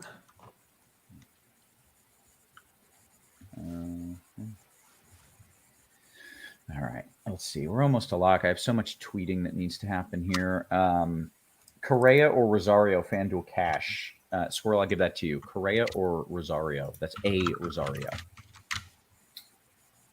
Go with Rosario and then Rosario.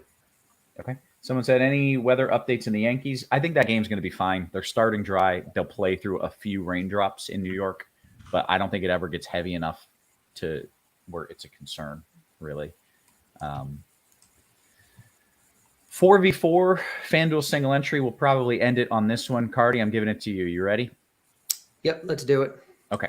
Whitlock, Jung, Garcia, Seager, or Williams, Berger, Jimenez, Trout?